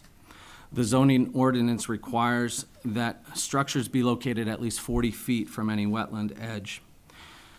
The zoning ordinance defines a structure as anything constructed and is a permanent location. The structure cannot alter the earth's surface by adding or dredging fill, and the driveway providing the only access to the lot that's proposed is to be built within this area despite falling squarely within the zoning ordinances defining a structure. The entire frontage of the lot is also located in flood zone A, and this prohibits encroachments, fill, new construction, substantial improvements, and other developments within the regulatory floodway. Development is defined as any man-made change to buildings or other structures, dredging, filling, grading, paving, excavation. This definition easily includes the construction of a driveway, especially when the topography shown on the plan it shows an 8 to 10-foot drop immediately adjacent to Parkhurst Road. When you bring in fill, typically you have to find a place to dredge or replace that. So where on this lot will that be done? Further, the zoning ordinance describes a special flood hazard area, including a flood zone A, and prohibits uses which alter the surface configuration of the soils. A permit is required for this to propose the disturbance of any flood hazard conservation district. The driveway providing the access into the lot will significantly disturb the land subject to the flood hazard conservation district and decrease its flood storage capacity. If the zoning board grants the frontage variances requested by the application tonight, the driveway will also be allowed in the flood hazard conservation district, which will fill the area and decrease any available flood storage. And where will the water go? Since I own land across on the opposite side of the brook, it will go onto my front yard. I'm including pictures of what the front yard looks like today, or as of Saturday when I took that picture. And I'm also including a picture almost a year ago on December 18th, 2023, where the water was over my front yard and flooding around the trees. This has occurred 3 times since 2020 and 2 other times that I know of from 2013 to 2020, and I'm very concerned about this. The zoning ordinance refers to the state fire code regarding road and driveway access. Again, I'm familiar with this because I dealt with it with my house. The new driveway will be very long, as stated by the engineer, and it appears to be way more than 150 feet. The fire code requires that this driveway at 150 feet or greater have a 20-foot width to safely accommodate large fire trucks, including a turnaround. Has anyone evaluated whether the safe access for emergency service providers be provided into this lot? In addition, will the driveway remain stable once built up within the Wetland Conservation District and subject to flooding and raging waters? Also, a 20-foot wide driveway elevated results in a much wider base closer to the brook and causing more disturbance. It also appears to have been presumed that the proposed lot will comply with the lot sizing requirements. I don't see any lot sizing calculations, and I know that the zoning ordinance says that the areas within the Wetlands Conservation District and the flood hazard must be deducted from the total area. And those areas are pretty substantial in size. There is also no explanation as to what the special conditions are with this lot. As to the old plans that we see on the screen right now, all of the lots have land in Bedford. There are no details to distinguish this lot from any of the other lots on Parkhurst. What the old plans do show is that the other lots have the same characteristics and that the plan which created this site appears to have recognized the area within the wetlands conservation and the flood hazard. If this site does have hardship, it is that the substantial length of the frontage is encumbered by the wetlands and the flood hazard districts. I ask the zoning board to seriously consider all the points that I brought up. The research, engineering, land surveying on this project and on the maps application is not providing the whole story. There are important laws and regulations being left out of this process and being ignored. With that said, I strongly urge you to deny the variance being requested. Thank you. Thank you. You're welcome. Are there any questions for this gentleman? The picture you provided, I have Yeah. a question. Yeah, sure. So the picture you provided where it says flooded, Yep. is that your front yard? That is my front yard. That's looking to the property, and if So- you, yep, I'm sorry, I don't mean to interrupt you. So where I see the brook, that's the wetlands, correct. and then the house on the other side is just, That's what is the existing home that you see on that map right there. their existing home, okay. Yes. So Just the, trying to get perspective. sure. Yeah. Yep. So what you see there is the elevation from Parkhurst Road on the right side, dipping down into that flood area. That flood area is very low, and the driveway would have to be built up in that area. So the second picture here where you show flooded and you show the Yeah. rock, I'm assuming it's this rock here? You got it. It's that right side of that rock that I'm showing. That entire area was flooded, and Unfortunately, it's happening more often. You've got a fence down there by that rock. That picket fence is actually across the brook, or not picket, It's right by the rock. That's what it looks like. oh, that's a Gaga ball pit. Oh, okay. For my kids. Oh, okay. Yeah. Sorry. I didn't know if it was a tall fence. I'm No, just sure no, from that's just perspective. Okay. a sport. And then the picket fence on the other side, I see. Okay. Yeah, yeah. All right. Questions? Thank you. I'm sorry, did you have a question? Yeah, he cites, Make sure your mic's on. the regulations with the, fire department access and wetlands, et cetera. Is that the purview of the zoning board? Well, the wetland certainly is, as far as having enough land. Am I right, Colleen? Well, it's not, Well, it's not, we're not debating on whether or not the lot has enough size, it's the frontage. It's The the frontage. frontage and to the brook and But- elevation. To comment on the fire code, we defer that all to the fire department, and that would be reviewed as part of the, when they submit like driveway plans to both DPW and the fire department, would probably review those. But what about in regards to the wetlands? Does that fall on planning, conservation, us? It would fall on planning and then ultimately to the state. Yeah, it would go to the state for review. So then, and then if the state was to review it and say that a 20-foot wide road, if that's the requirement, can't be put in there without putting fill either on this gentleman's property or in the wetlands, it's not gonna go in the wetlands, we know that. Yeah, I mean, they could pull whatever I'm not sure the exact names of the permits, but like a dredge and fill permit, an alteration of terrain permit. There are permits to allow, filling of wetlands in the state of New Hampshire. I'm just not sure exactly what permits they would need, and I believe, the engineer could probably speak to that exactly. Okay. Any other questions or any comments you'd like to make? No, Okay, all right. thank you. Thank you. Thank you very much for the paperwork as well. Do you wanna come up? Yeah. And John, I can provide you a copy of this as well if you'd like. Oh, via that's fine. email. Okay. Yeah. In response, where we are placing the driveway, it's gonna be no different than where, the abutter that just spoke had the same situation when he prepared his driveway. He had to permit it, he put a bridge across the brook. We're not going to that degree. We do show the Wetlands Conservation District on our plan, it's the wetlands. We do have a buffer shown. There is a requirement from the state that says that you need a shoreline permit for anything or any disturbance within 50 feet of the wetlands. We don't plan on disturbing any of that. Our plan shows a generic driveway location for the sole purpose of saying that that's where the entrance is gonna be located. As far as the driveway goes, it's gonna have to go through the town of Bedford. We have to meet all NFIP requirements as far as the fire department goes.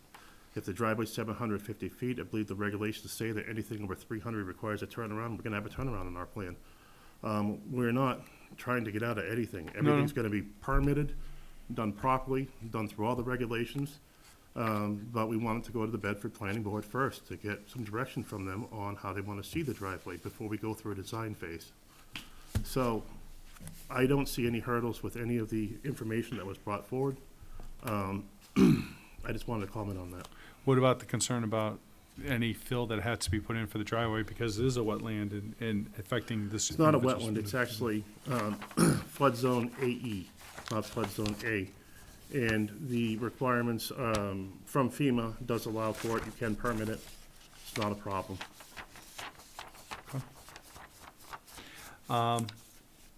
Okay, is there anybody else that'd like to speak against this petition? Come on down.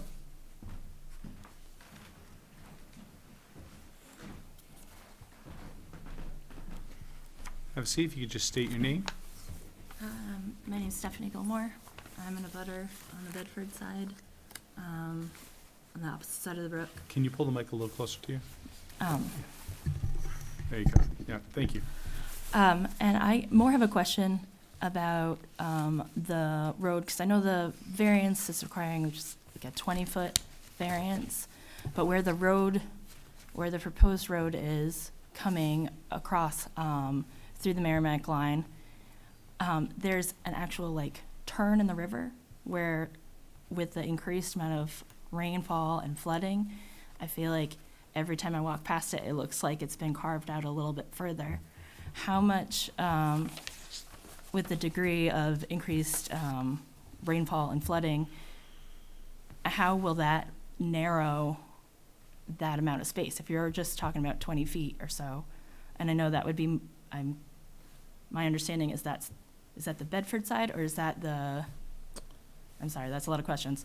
But the thought being that if that's gonna keep digging into that small degree of space that you're creating a variance for, then in turn they would probably have to put some sort of barrier wall to retain it, and that would cause disturbances further down the stream. I'm just wondering how they are planning to deal with that, because it definitely has been cutting into the river. I have pictures of flooding on my property as well. It comes up well past the FEMA borders that they talk about on the maps. I'd leave it for him to answer. Okay. So I Yeah. don't have that. I don't personally have that answer, but I'll certainly leave it to him to answer. Is there any other questions before we? Not tonight. Okay. no. John, you good? So everything that we do is gonna be permitted, like I said. We are in the flood zone. You could build houses in flood zones so long as they're at or above the grade. Everything needs to be permitted. If there needs to be compensatory storage as part of the permit, that could happen too. But we're not looking to fill wetlands. We're not looking to change or alter anything. As a matter of fact, when we go to the town of Bedford, their requirements are gonna have us do stormwater calculations. We're gonna have to, we can't just discharge stormwater down to the brook. All that's gonna be, taken care of. We're gonna have a proper design. It's required by them. So, as far as any concerns, as far as, the brook's concerned, as far as the fire department's concerned, as far as everybody's concerned, Bedford has all these regulations. We have to adhere to them. And the state has regulations for shoreline, and we have to adhere to them. So we're not slipping anything here. Everything's gonna be done properly. So the next step after this is going to be going to the Bedford Planning Board? We are scheduled to be on the Bedford Planning Board next month. Okay. And the butters would be notified by, if this was to move forward this evening? they'd be Correct. We notified. actually did go to the Merrimack Planning Board as well already, so. Okay. Any questions, gentlemen? Is there anybody else that'd like to speak against this petition? All right, I'm going to close the public hearing. Discussion from the board. Chuck?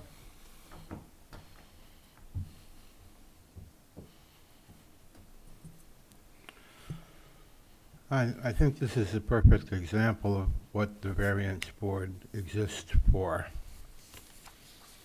A very unique circumstance here where most of the property that is being affected is in another community, which has its own sovereignty and its own rules and regulations and so on and so forth. And the only interest we have is almost ancillary in that it's a question of frontage. But clearly this is a hardship. There is no other way that they could access that property. And I don't see how we can be anything other than sympathetic to granting them access, particularly knowing that all of the rules and regulations, as complicated as they are, and as varied and numerous as they are, will in fact be applied to the ultimate construction and occupancy of whatever is built here. So I'm in favor of the variance. Ben? Yeah, Thank I you. agree with Chuck's view. There's so much that has to be approved that is outside the purview of the ZBA, such as the fire lane, such as the wetlands, Mhm. et cetera. So, they're the agencies or departments that are going to provide the final approval if in fact it meets their regulations. Rich?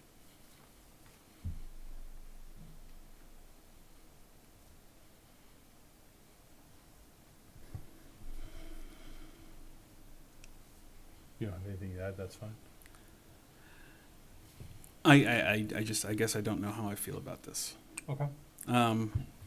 Although I do agree with what has been just said, that there'll be a lot of eyes looking at this. So Yep. it's not like we're gonna be the end-all be-all of this plan.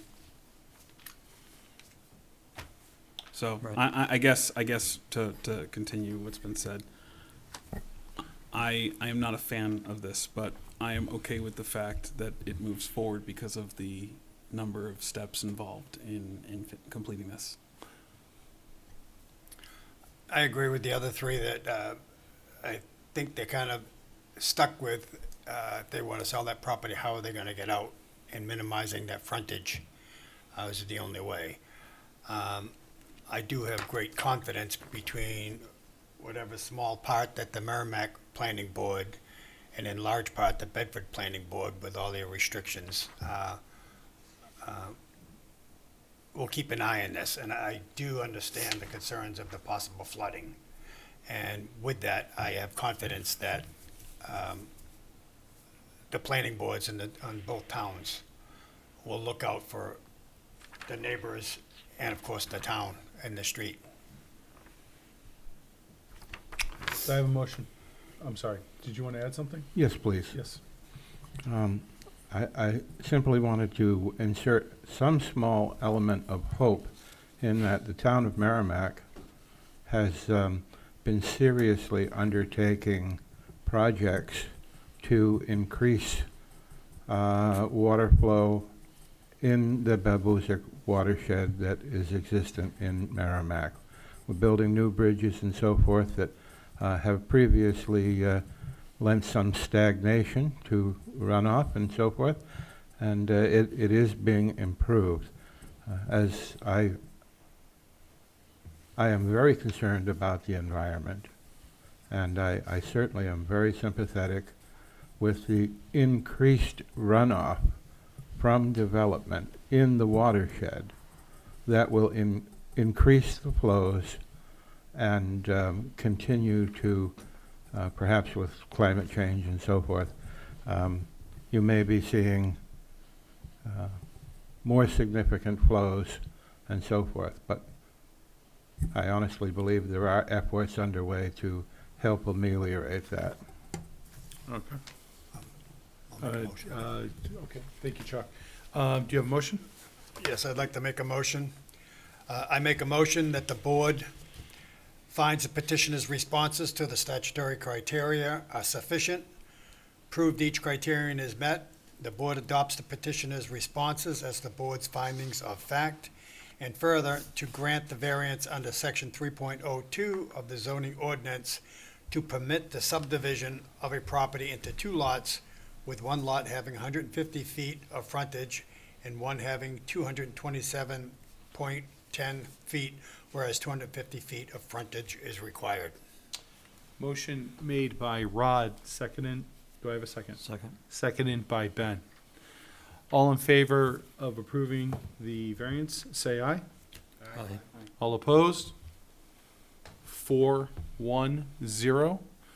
Motion passes. Obviously, 30 days for an appeal process. Thank you very much, sir. Thank you, Mr. Chair, and thank you, board members, for your time. All right. Next item is, lost my thing. Oh, there I am. Action items, community development. What do we got? I don't have anything, just that Rod was at the appointment committee Monday night, and I Yes. believe will be sworn in on Thursday, if I remember correctly. Same with Chuck, I believe, right? Yes. Chuck is, thank you. You're glad to see you back. I'm glad to be back. Thank you all. And Chuck is back as an alternate. Rod is moved back into a full-time position. I will be going to the town hall and being sworn in directly rather than Thursday. Oh, perfect. Okay? That works. that does leave us with one alternate role still open. So if anybody knows anybody or anybody in the television audience, streaming or otherwise, wants to or is interested, please contact Community Development, as we do now have an alternate position open. I believe that's correct, one alternate position? I believe that's Yep. correct. Yep, all right. Excellent. Minutes. I motion to approve as written. I second it. Motion made by Rich, seconded by Rod for minutes approval. All in favor? Aye. All opposed? Same. That's 5-0-0. Approved. It's gotta be back. Is there any other points or anything else anybody wants to discuss before we adjourn? Yes, sir. I may be overreacting, but I think we need to have a serious discussion in community development as a whole about the size of ADUs. Because I think it's possibly going to be a continued pressure point to increase the size of ADUs. So that'd be just my wild gut guess. And I think that we need to be prepared to say that it's either adequate at 1,000 or find some other point at which we can all feel comfortable is the position of the town of Merrimack. So the town of Merrimack, as I understand it, allows up to 1,000. And they were obviously looking to push it to up to 1,200. I agree that there have been changes with ADUs over the last 5 years or so. And there have been changes in the state of New Hampshire.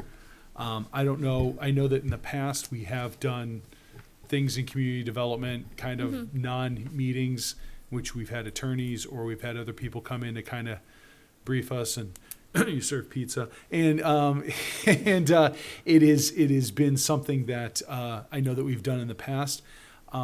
Maybe recommend to, maybe that's a recommendation, is maybe if that's, it is an extra night, unfortunately, fortunately for everybody, but to come in and for an hour, hour and a half to hear, or an hour, it doesn't necessarily be an hour and a half, to hear somebody come and maybe run us down on all the EDU stuff to make sure we're up to speed, because I agree with Chuck.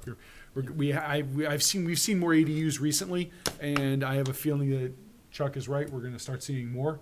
And We're going to see them associated with workforce as well. yeah, And that's allowed, I believe, if I'm correct, and I could be wrong, is that, I don't know if the state approved it or denied it or whatever, but there was a proposal to allow 2 ADUs on a property, one being attached, one being detached.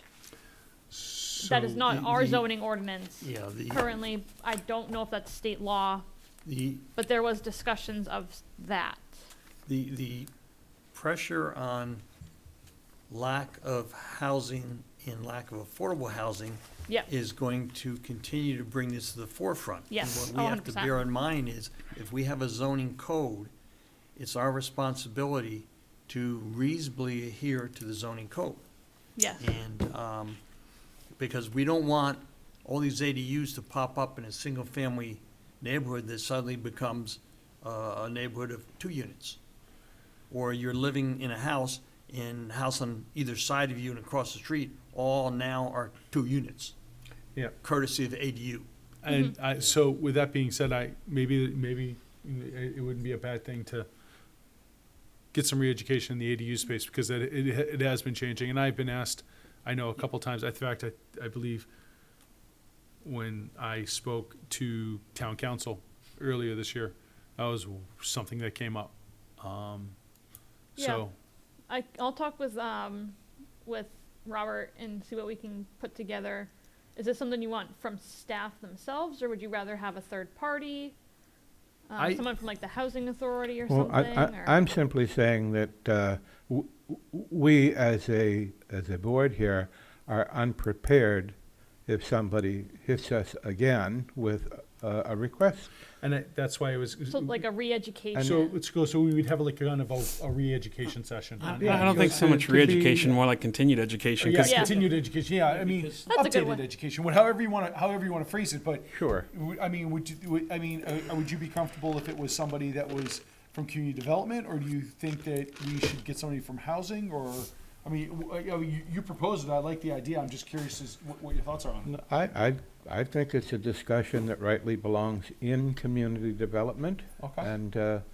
And we're just objectively saying that we think there's a need to take another look at this and see if this is not what we want as a board necessarily, but it's just what we want as a town, and what we can better represent. Yeah, and I will say, Robert is currently working on a zoning ordinance rewrite, so having this discussion now would help him shape the regulations. Because Sure. that's good, because I'm imagining that's gotta go to town council for Yep, approval it would and all have to go that, to so- planning board, town yeah. council, but I So, think that's probably still be a probably good not point. till fall of 2025, maybe winter 25. Very possible, but having that discussion now, so we have your input to say, we wanna see them a little bit smaller, we'd rather see them a little bit bigger, cause the state only, restricts the minimum size to 750 square feet. So then, why don't we leave it at this? Because I can see people are already standing. Oh, It's okay. It's okay. Why don't we leave it at? Have a discussion with Robert, Yeah. and then if we can get in, if he's something agreeable, we can get something going within the next, hopefully next quarter, Yeah. sometime. We'll send an email out, see when everyone can make, just an hour one night to come in and have a discussion. What of would community help development. is if Robert has information about the changes that are occurring in neighboring towns and Neighboring, oh, yeah. cities, Yeah. because that's gonna Mhm. put pressure on us. And when landowners and developers see such and such taking place 2 towns away or a town butting us, they're gonna be coming to us for all kinds of variances to do the same here. And And so we need to be current in what the trends are. Yeah, definitely. because we're definitely going to end up with an attorney here that's going to say that XYZ town, Cheshire, wherever is doing it, and why aren't we? So Yep. I kind of see this. So yeah, And I'm definitely. also happy to send you guys the RSA that defines accessory dwelling units. Please. It's RSA 674, 72, and 73. And I'm happy to send you guys over those via email tomorrow morning. that would be Awesome. awesome. Yeah. Thank you. And maybe from that, we can present some questions to you Yeah. that Yeah. we have from what we read. Yeah. Yeah, I would love that, love to see that, and then we can Okay. circle a conversation around that with Yeah. Robert and whoever else we see fit. Excellent. Yeah. All right. Unless there's anything else, can we? I'd like to wish everybody a Merry I Christmas. make a motion, we adjourn. A Merry motion to Christmas. adjourn? Merry Christmas. Okay. I make a to motion, adjourn? we adjourn. Okay, Second. Happy seconded. holidays.